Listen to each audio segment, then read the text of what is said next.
Milperra in southwest Sydney, and on the other side of the city, the Northern Beach has copped one of the worst batterings. One house is in danger of collapsing. Others are badly damaged or narrowly avoided flooding.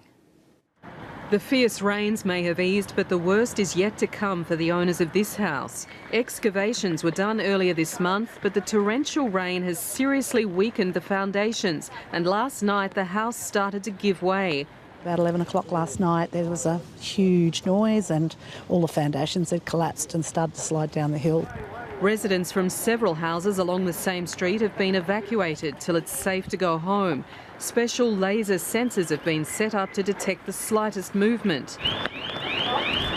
An alarm indicates the house could collapse any minute. Emergency service authorities are deciding whether to demolish the house if it doesn't collapse by tomorrow. The owner could merely stand by and watch. It's too unsafe to send any firefighters or other emergency workers in there. The house is too unsafe to shore up at this point in time. The northern beaches are among the state's worst hit areas. Trees and power lines are down everywhere, keeping SES workers busy. Thousands of homes are still without power. Some residents were enjoying the extra water. One family on Narrabeen Lake took the opportunity for a spot of fishing in their backyard. Actually, I got a bite last night when I came down to check the water level. The fish were biting at my toes.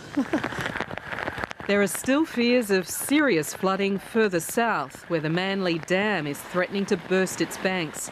The water level peaked last night and is now overflowing, intriguing the locals and creating new opportunities for paddle boarders.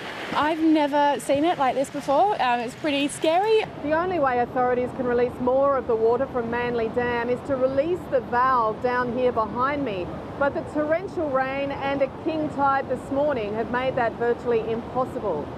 16 people and a cat were evacuated downstream as the Manly Lagoon broke its banks and began lapping at nearby houses. We just moved them just to be on the safe side.